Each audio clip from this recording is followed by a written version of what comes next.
మీ కళ్ళద్దాలిక పక్కన పెట్టేయండి. ప్రతి కంటి సమస్యకి బెస్ట్ సొల్యూషన్ ఇస్తుంది American laser eye hospital. Pithapuram నియోజకవర్గంలో ఉన్నాము.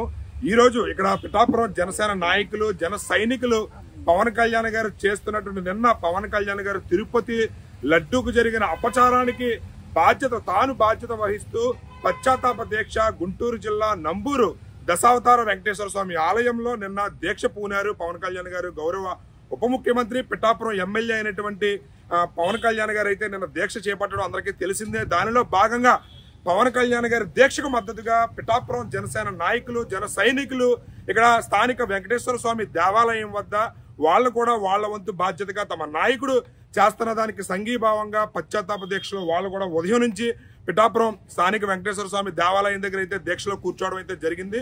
ఈ రోజు మన సుమన్ టీవీ తరపు నుంచి ఇక్కడ రావడం జరిగింది. వాళ్ళని అడిగి తెలుసుకునే ప్రయత్నం చేద్దాం. చెప్పండి, ఏంటి ఈ దీక్షకి ప్రధాన ఉద్దేశం ఏంటి?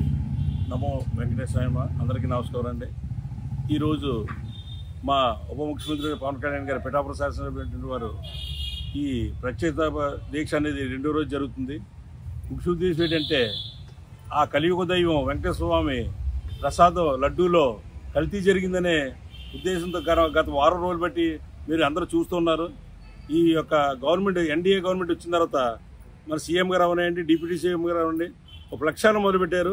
దానికి తిరుపతి కలియుగ దైవం వెంకటేశ్వర స్వామి మీద చేస్తే ఈ కొంతకాలం నుంచి ఒక వారం 10 రోజుల నుండి మీరందరూ చూసుంటారు.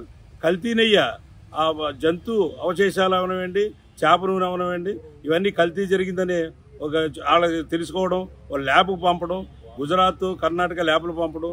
అది ఎస్ లెవెల్ అనేది 100 నుంచి 120% వరకు ఉండాలి. అటువంటిది 20% నుంచి 40% వరకు ఉందన్నారు. అంటే ఆటోమేటిక్గా మీకు అందరికీ తెలుసున్నదే. ప్రెజెంట్ రిపోర్టు, పాత రిపోర్టు పెట్టారు.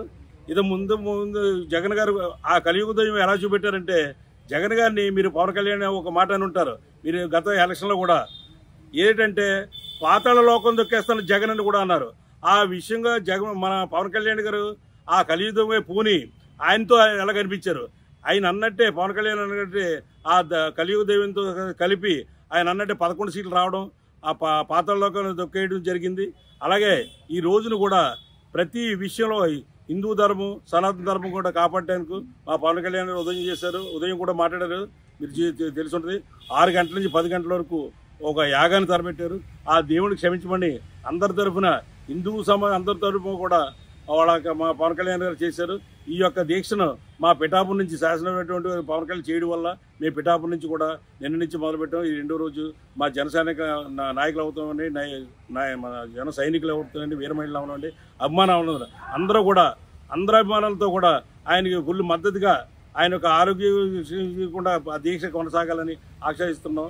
ఈ జై జనసేన. చేప నూనె లేదా గుడ్డు మాంసం ఆయిల్తో కలిపి అవశేషాలు ఉన్నాయని చెప్పి గుర్తించడం అనేది అసలు హిందూ మనోభావాలు ఏ విధంగా ఉన్నాయి? ఇలాంటి సందర్భాల్లో హిందువులందరూ కూడా చాలా విచారం వ్యక్తం చేస్తున్నారు. దానిపై ఒక జన సైనికుడు మీ స్పందన ఏంటి? గత ప్రభుత్వం వైఖరిని బట్టే కదండి ఇప్పుడు గత ప్రభుత్వంలో ఏదైతే ఉందో అంతకుముందు ఎప్పుడూ లేని విధంగా, అంటే ఇప్పుడు మన దైవాన్ని ఎంతగా ఆరాధిస్తామో ప్రసాదాన్ని కూడా అంత పుణ్యంగా స్వీకరిస్తాం. అక్కడికి వెళ్ళిన వాళ్ళు చాలా తక్కువ మంది ఉంటే అక్కడ ఆ ప్రసాదం తెచ్చి పంచేది ఎక్కువ మొత్తంలో ఉంటుందండి. ఒక లడ్డూ తీసుకొచ్చి 10-20 మందికి పంచుతారండి. అది ఏదైతే ఆ కలుషిత లడ్డూని ఇప్పుడు ఎవరైతే స్వీకరించారో వాళ్ళందరూ బాధకి గురవుతున్నారు. దానికోసమే గత ప్రభుత్వం చేసిన వైఖరికి ఇప్పుడు ప్రాయశ్చిత్త దీక్ష పవన్ కళ్యాణ్ గారు పట్టడానికి కారణం ఏంటంటే, గత ప్రభుత్వం చేసిన తప్పుల్ని స్వామి మీరు మా మీద ఎటువంటి శిక్షలు వేయకండి, మీరు మా మీద కొంచెం మంచి ఉద్దేశంతో చూడాలి, ప్రజలందరూ ఆరోగ్యవంతులతో ఉండాలని చెప్పేసి ఉద్దేశంతో పవన్ కళ్యాణ్ గారు ఈ ప్రాయశ్చిత్త దీక్ష పట్టడం జరిగింది. ఇది మనం గమనించినట్టయితే ఒక లడ్డు మన నెయ్యిలో 100% క్వాలిటీ ఉండాల్సిన నెయ్యి 20% ఉందంటే లెక్కేయండి. 20% అంటే ఇప్పుడు 1000 రూపాయలు నెయ్యి తీసుకుంటే అందులో 200 మాత్రమే నెయ్యికి ఖర్చు పెడుతున్నారు. మిగతాదంతా కూడా వ్యర్థ పదార్థాలు వేయడం వల్ల వాళ్ళకి ఏదైతే కాంట్రాక్ట్ తీసుకున్నారో దానికి న్యాయం చేసుకోవడానికి వాళ్ళ ఇష్టానుసారంగా చేయడం జరిగింది. అలాంటి సంఘటనలు జరిగినప్పుడు ఒక సీనియర్ లీడర్గా, ఒక అంటే హిందూ ధర్మాన్ని పాటించే వ్యక్తిగా మీకు ఎలా అనిపిస్తుంది? ఇది చాలా దారుణం అండి. మార్కెట్లో స్వచ్ఛమైన నెయ్యి కొనాలంటే కేజీ 3000 రూపాయలు కానీ దొరకదు. అటువంటిది 350కి దేవస్థానానికి సప్లై చేశారంటే మనం ఎవరో చెప్పక్కర్లేదు, దాంట్లో అవినీతి జరిగిందని.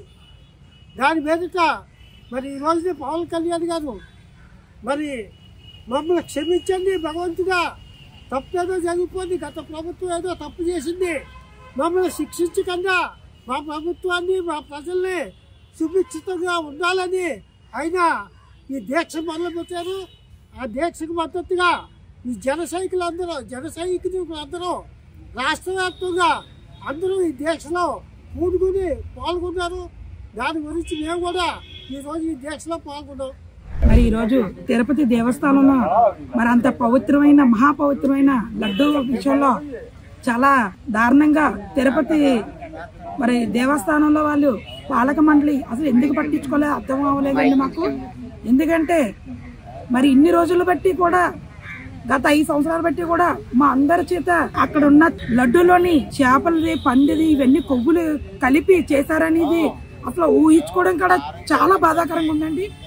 ఈ విషయంలో మాత్రం మా పవన్ కళ్యాణ్ గారు మాత్రం మరి నిన్న 11 రోజుల దీక్ష కూడా తీసుకున్నా ఉన్నారండి. మరి ఆయన మద్దతుగా మేము కూడా జనసేన పార్టీ నుంచి మేము కూడా మరి ఈ 2వ రోజు నేను కూర్చోవడం జరిగిందండి. మరి ఈ విషయంలో మాత్రం మేము క్షమించేది ఉండదండి. మా పవన్ కళ్యాణ్ గారి ఆదేశాల ప్రకారం ఇది ప్రతి భారత హిందూ ధర్మానికి చాలా ఇది రైట్. చూసారు కదా ఇక్కడ జనసేన నాయకులు, జన సైనికులు, వీర మహిళలు, దివ్యాంగులు కూడా పవన్ కళ్యాణ్ గారి దీక్షకు మద్దతుగా గత 2 రోజుల నుంచి ఇది 2వ రోజు వాళ్ళ దీక్షలో కూర్చుని ఆయన సంఘీభావంగా 11 రోజుల పాటు దీక్ష చేయడం అనేది జనసేన పిఠాపురం ఖచ్చితంగా పవన్ కళ్యాణ్ గారు అడుగుజాడల్లో మేము నడుస్తాము, సనాతన ధర్మాన్ని రక్షించడంలో మా వంతు ప్రయత్నం మేము కూడా చేస్తామని చెప్పి తమ సంతోషాన్ని తెలియజేస్తున్నారు.